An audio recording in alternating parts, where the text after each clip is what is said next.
Rahul, practice के बारे में बताइए ना कुछ, दोनों टीमों की। देखिए फिलहाल ज्यादा खिलाड़ी है? आए नहीं जी। अच्छा। देखिए फिलहाल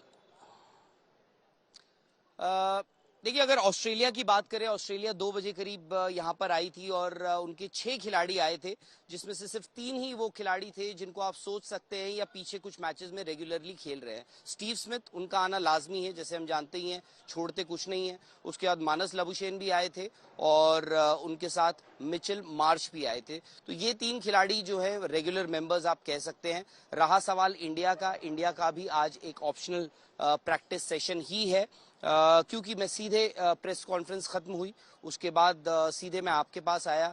तो फिलहाल अगर आप मेरे पीछे देख सकते हैं तो टीम इस वक्त प्रैक्टिस कर रही है और राहुल द्रविड़, अगर मैं आपको दिखा सकूं, जायजा ले रहे हैं विकेट का। इस वक्त राहुल द्रविड़ विकेट का जायजा ले रहे हैं। रोहित शर्मा ने भी विकेट पे काफी बात करी, उन्होंने ये बात सीधे सीधे बता दी है कि ये विकेट स्लो होगा। उन्होंने आज जो प्रेस कॉन्फ्रेंस हुई थी थोड़ी देर पहले, उसमें उन्होंने बता दिया, उन्होंने कहा कि पाकिस्तान वाला मैच जो इंडिया ने खेला था वो इसी विकेट पे खेला था, पर उस विकेट में और इस विकेट में थोड़ा फर्क इसलिए हो सकता है क्योंकि अब मौसम बदल चुका है। ये 1 महीने बाद की बात हो रही है जो हम आज मैच की बात कर रहे हैं। वहां देखिए जिस हिसाब से प्रैक्टिस चल रही है, क्लोज इन फील्डर्स की प्रैक्टिस भी वहां चल रही है। राहुल द्रविड़ वहां मुआयना कर रहे हैं पिच का। बाकी इसी वक्त अभी थोड़ी देर पहले ये विकेट से कवर्स हटाए गए हैं। तो ये फिलहाल यहाँ की ताजा और लाइव तस्वीरें हैं जो आप देख रहे हैं।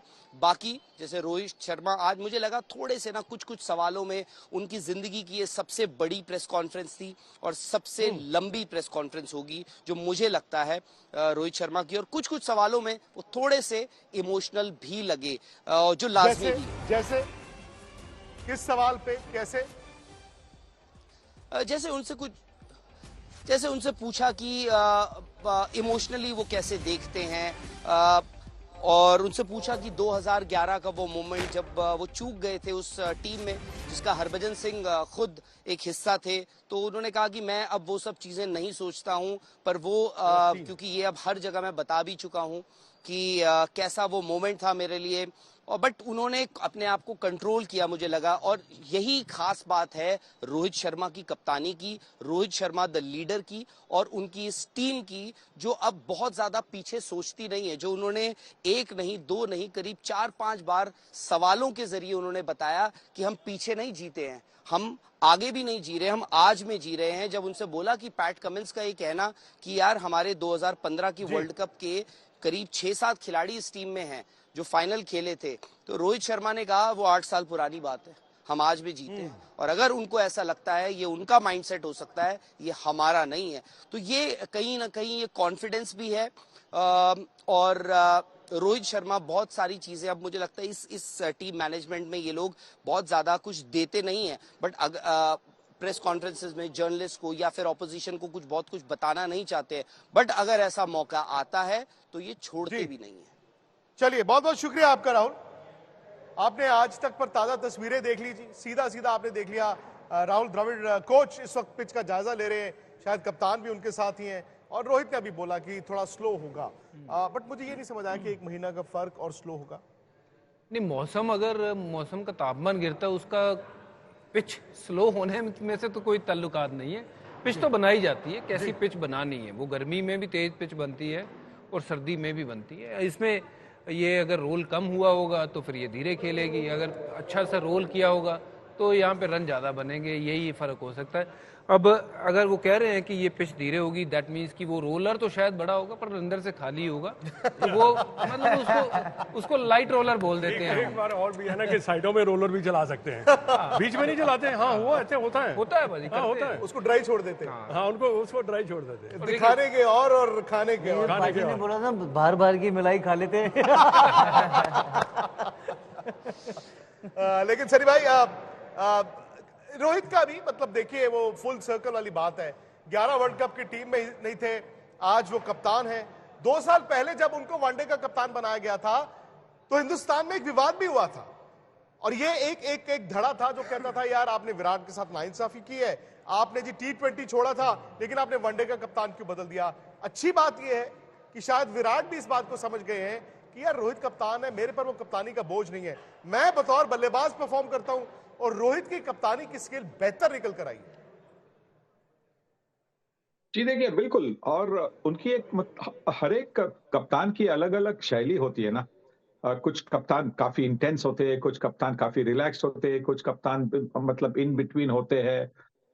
मतलब एक मिश्रण होता है। तो और थोड़ा सा वक्त लगता है, थोड़ा सा समय लगता है कि टीम को समझने में। क्योंकि आप पहले तो एक खिलाड़ी होते, एक टीममेट होते, तो टीममेट बनना एक अलग सी बात होती है। तो उस वक्त भी आपके जो साथी होते हैं टीम में, वो आपका नेचर जानते हैं कि आप किस तरह के हैं। आप क्या रिलैक्स क्रिकेटर है, कि आप थोड़े से मतलब सीरियस वाले क्रिकेटर है।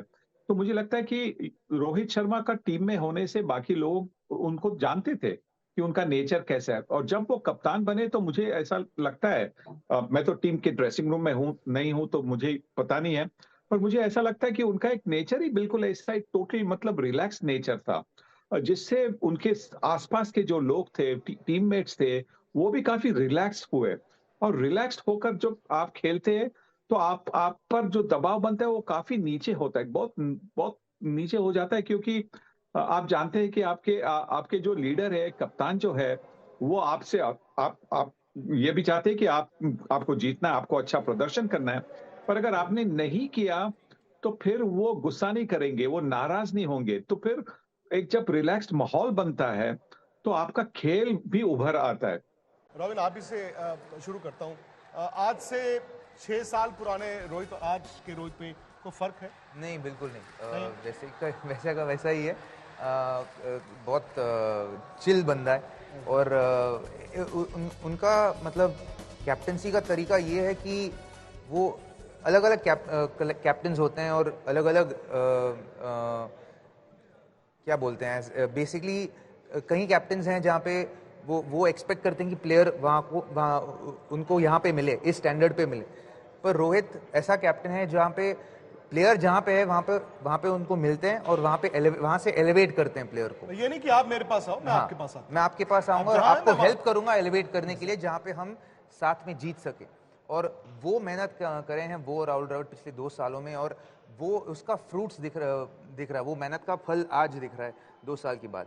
2.5 महीने पहले तो लग रहा था कि यार सारी मेहनत वो दूसरे गांव में जा रही है, क्योंकि एशिया कप से पहले तो 11 भी मतलब मुश्किल लग रही थी, वहां से यहाँ आना ये बहुत ड्रामेटिक है। जी बिल्कुल। और मुझे लगता है जो रॉबिन टच कर रहे हैं उस चीज़ को, उसमें जो एक चीज़ और मैं जोड़ना चाहूँगा कि उनका कम्युनिकेशन स्किल जो है वो ऑन द फील्ड और ऑफ द फील्ड, जिस तरीके से प्लेयर से वो वार्तालाप करते हैं, उनके साथ एक तरीके से एक जो संतुलन बना के रखते हैं। इंजरी जो आपने बोला एशिया कप में श्रेयस अय्यर को बैक करते रहे, उनको पता था कि सबसे इंपॉर्टेंट प्लेयर होगा 4 नंबर का, जो भज्जुबा भी बात कर रहे थे। युवा के बाद अगर कोई प्लेयर आया, राइडू भी ट्राई हुआ, उसके बाद देखिए बहुत सारे लोग आए, लेकिन फिर उनको एक ऐसा प्लेयर मिला जो सीधे बैट से खेलता है और 200 बनाया बैक टू बैक उसने। उसके बाद दोबारा आप देखोगे जिस तरह से चहल को लेके आए, तो उनका डिसीजन मेकिंग बड़ा सॉलिड बना। उनको पता है अगर ये टीम के लिए वर्क कर रहा है, उनकी बैटिंग देखिए किस तरह से, नहीं तो कभी भी जब ऐसा खेलते हैं हमेशा 150, 200, 250, 274 उस तरीके की बैटिंग करते। लेकिन जो रॉबिन ने बोला ना, जो सेम है लेकिन उसमें ना थोड़ा सा इम्प्रूव्ड हो गए वो, उसको उन्होंने एक नर्चर करके उसको एक अलग तरीके का एक सॉलिडिटी लेके आए टीम के साथ। कम्युनिकेशन जो आप बात करते हैं, एक पार्टनरशिप जो होती है, और राहुल और रोहित की जो पार्टनरशिप हुई है दोनों एज ए कोच और एज ए लीडर, वो गैरी की थी धोनी भाई के साथ। उससे पहले आप देखेंगे कि जो भज्जुबा के साथ जो जॉन राइट थे उनकी दादा के साथ थी। तो कोच और कैप्टन का संतुलन जब होता है, जब आपके जो 15 लोग घर में रहते हैं ना, उनको बड़ा एक इत्मीनान हो जाता है कि नहीं मेरे 2 बंदे हैं, वही डिसीजन लेंगे, सारा काम तो वही करें। प्रेस कॉन्फ्रेंस है, जैसे राहुल भाई ने बोला सबसे बड़ी प्रेस कॉन्फ्रेंस, जिसको खिलाना है उसकी हेडक, टीम जीत रही है उसका प्रेस कॉन्फ्रेंस, मज़ेदार प्रेस कॉन्फ्रेंस हो रही है। लेकिन जिस तरीके से फ़नी एलिमेंट लेके आ रहे हैं, ड्रेसिंग रूम का ना माहौल बड़ा ताज़ा रहता है, वो बड़ा रिलैक्स रहता है, बड़ा कामनेस रहती है। तो कल वर्ल्ड कप के लिए वो कामनेस है, वो रोहित शर्मा के अंदर है। अच्छा, मैं भज्जू, कोई बल्लेबाज ये कहे कि मैंने 100 मिस किया, वो तो भाई जायज़ नहीं है। कोई बल्लेबाज कहे यार मैंने 50 मिस किया, वो भी जायज़ नहीं है। इसको दूसरी तरफ से ऐसे भी देख सकते हैं आप कि इनके 4 40s हैं, 2 80s हैं, 100 एक ही है। आमतौर पर 40 पे आप 50 बनाते हैं, 80s में आप आहिस्ता आहिस्ता 100 बनाते हैं, बट ये हर इनिंग में हिट मार के आउट हुए। शॉट मार के, मतलब आप टीम के लिए रन बनाने के लिए जा रहे हैं, जो कि अच्छा भी है और अच्छा नहीं भी है, बट ये दिखाता है कि यार मुझे अपने रन तो नहीं चाहिए, मुझे अल्टीमेटली मैटर करता है बोर्ड पर टीम का स्कोर क्या है। बिल्कुल। और अगर आप देखें कि कितनी सेल्फलेस क्रिकेट खेले जी, उनको अपने 100 की नहीं पड़ी, उनको ये टीम की पड़ी हुई है कि टीम कहाँ पहुंच सकती है अगर उनके रन बनते चले जाएंगे तेज तरार। और जो स्टार्ट दे रहे हैं वो कितना इंपॉर्टेंट है। अगर आप लगातार ऊपर से ऐसे स्टार्ट देते रहेंगे, नींव आपके घर की अच्छी हो तो घर देखिए हमेशा अच्छा बनता है, पक्का बनता है। तो वो रोहित शर्मा कर रहे हैं और he is leading from the front, he is showing that intent that he wants to be there, not just playing run a ball kind of a cricket which is very easy, anybody can do it. तो वो कर रहे हैं वो काम जो मुश्किल काम है, पहले बॉल से वो इंटेंट दिखाना, आपकी आंख में आंख डाल के कहना कि हाँ मैं यहाँ पे जीतने आया हूँ, वो लड़ाई करना, वो ये करके दिखा रहे हैं बैट के साथ। और हर बार वो जो बाजी है वो जीत के दे रहे हैं भारत को, जिसके कारण भारत देखिए 350 रन लगा रहा है, 380 रन लगा रहा है। उसका सबसे प्रमुख कारण है रोहित शर्मा।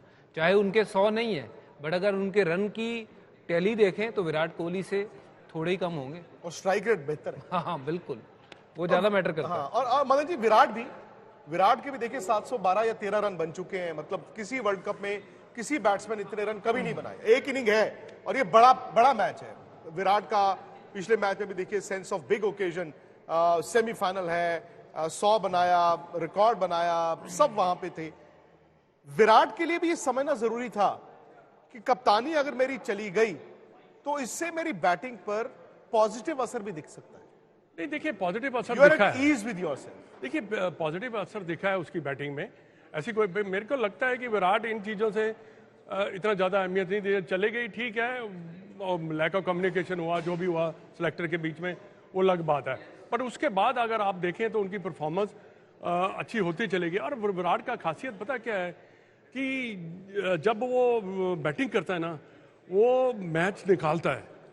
ये बड़ा बड़ा जरूरी होता है कि मैच कैसे निकाला जाता है, ये सबसे बड़ी बात। आपने चाहे 40 रन बनाए या 50 रन बनाए, क्या वो रन जो है हमारी टीम के काम आए कि नहीं जीतने के, ये देखने वाली। आपने 2 विकेट भी ले बज्जू ने, अगर 2 विकेट भी अगर आप लेके ऐसी जगह पे लेते हैं जहां पे ब्रेक थ्रू मिलता है और बाकी जो विकेट था बाकी बॉलर निकाल दे, तो ये मैच विनिंग परफॉर्मेंस होती है। तो विराट कोहली का यही खासियत रही है। हमेशा मैं उसको देखता हूँ, जो वो उसकी टेंसिटी जब वो बैटिंग करता है, उतरता है सीढ़ियों से, यू कैन सी। पर पहले 4-5 ओवर जो है ना, अगर वो निकल गए ना, इतना हौसला होता है कि ये 100 बनाएगा। इतना हमें मालूम पड़ जाता है, जितने भी हम बैठे हैं यहाँ पे, ये कह सकते हैं कि 20-25 रन के बाद विराट गया, मतलब 100। That sort of confidence he carry, that's why he is the best batsman in the world. Look at how many run, नहीं है कितने रन बनाए उसने, 700-750 रन। और हर मैच में जिसमें रन बनाए उसमें इंडिया जीता। ये सबसे बड़ी बात है। आज विराट कोहली अंदर से मैं समझता हूँ कि बड़े खुश होंगे। Bigger the match the bigger player. और कहीं ना कहीं एक टीस भी है ना, मतलब ठीक है, मैं 2015 आप भी थे उस टीम में, 2015 भारत जब सेमीफाइनल हारा था, शायद ऐसा नहीं था कि इंडिया नंबर 1 टीम थी, ऑस्ट्रेलिया को ऑस्ट्रेलिया में हराना उस टाइम पे मुश्किल था। बट 2019 में जो टीम विराट की कप्तानी में गई है, वो टीम एक फेवरेट टीम के तौर पर गई थी। वो सेमीफाइनल, बस आती है, ट्रक आता है, हमें ले गया, उसके बाद पता नहीं चला। आई थिंक वो टीस कहीं ना कहीं इन खिलाड़ियों के जहन में होनी चाहिए भी थी, और वो शायद वो दिख भी रही है परफॉर्मेंस में।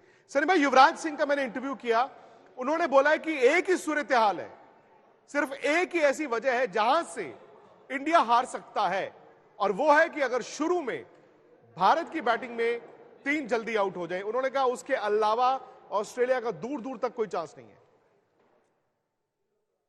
ये देखिए, मैं मानता हूं कि जैसे कि हम T20 में हमेशा कहते हैं ना कि पावर प्ले इंपॉर्टेंट है, पावर प्ले अहम होता है। बिल्कुल, यहाँ पे 50 ओवर्स के खेल में अगर आपने टूर्नामेंट में देखा होगा कि जब भी भारतीय टीम को अच्छी शुरुआत मिली है, बॉलिंग में भी और बैटिंग में भी, पहले 10 ओवरों में तो वो मैच आसानी से जीत रहे हैं। तो मुझे लगता है कि ये होना जरूरी है। युवराज का कहना बिल्कुल सही था, बिल्कुल ठीक था कि पहले 10 ओवर में हमारे अगर विकेटें नहीं गई तो फिर हमारी तो 300 रन तो कम से कम होनी चाहिए, शायद और भी हो सकते हैं। हाँ, मैं मानता हूं कि ये ग्राउंड भी है, बड़ा लंबा ग्राउंड है, मतलब चौके छक्के इतने आसान नहीं होंगे जैसे कि कलकत्ते में थे या बेंगलोर में थे या मुंबई में थे। पर अगर शुरुआत में अगर विकेटें नहीं गई तो फिर भारतीय टीम ये मैच हार नहीं सकती। बिल्कुल, क्योंकि जो भी स्कोर करे, 290 भी अगर स्कोर करे, 280 भी स्कोर करे, 240 भी करे, तो मुझे मुझे कॉन्फिडेंस है, विश्वास है कि हम इसको डिफेंड भी कर सकते हैं। सर मैं सपोज जो भी टीम पहले बैटिंग करती है, चूंकि इस वर्ल्ड कप में हमने देखा है रन स्कोरिंग पैटर्न जो है वो बेहतर हुआ है। शायद जो पिछला वर्ल्ड कप था, मुझे अब एग्जैक्टली याद नहीं है, 20 रन ऊपर गए हैं आप एवरेज स्कोरों में, या 30 रन ऊपर गए हैं, या 40 रन ऊपर गए हैं। तो वो जो आप एक जहनी टारगेट लेकर जाते हैं कि यार वर्ल्ड कप फाइनल है, 270 चाहिए, 280 चाहिए, 300 चाहिए, उस दिन तो ऐसा लग रहा था थोड़ी देर के लिए कि 397 भी काफी नहीं है। नहीं नहीं, बिल्कुल नहीं। 397, देखिए वो 80-70 रन से आखिर में हम जीत गए। 70 रन तो से जीते, बिल्कुल जीते। 350 भी होते तो भी हम टीम ये मैच जीत जाते, क्योंकि एक विकेट की जरूरत थी और वो विकेट आ गई ना। उसके बाद में हाँ थोड़े से रन हो गए और ज्यादा नहीं, तो मुझे लगा कि 300 के अंदर न्यूजीलैंड को आउट करना था। 320 327 हो गए, पर फिर भी जिस तरह से वो एक विकेट का इंतजार था, एक विकेट के लिए जिस तरह से वो दूसरी दूसरी ड्रिंक्स इंटरवल जब हुई, तो उसके बाद में रोहित ने सारी टीम को बुलाया, वो हडल हो गई, हडल में उन्होंने बताया कि ऐसा होना चाहिए, वैसा होना चाहिए, और उसी के बाद में फटाफट जो एक विलियमसन की विकेट गई, उसके बाद में फटाफट न्यूजीलैंड ऑल आउट भी हो गई। चलिए खैर जो भी है, बड़ा मुकाबला तो दोनों टीमों के लिए है। इतिहास ये कहता है कि ऑस्ट्रेलिया मतलब 5 बार वर्ल्ड चैंपियन है। ऑस्ट्रेलिया का हो सकता है कि वो 2003 वाला ऑरा ना हो, हालांकि रोहित शर्मा ने कहा जी ऑरा की बात मत कीजिए, बट वो शायद 2003 इंडिया वर्सेस ऑस्ट्रेलिया फाइनल का रोल रिवर्सल भी है। ये 23 है, शायद ऑरा इस वक्त इंडिया का है और चैलेंजर ऑस्ट्रेलिया है।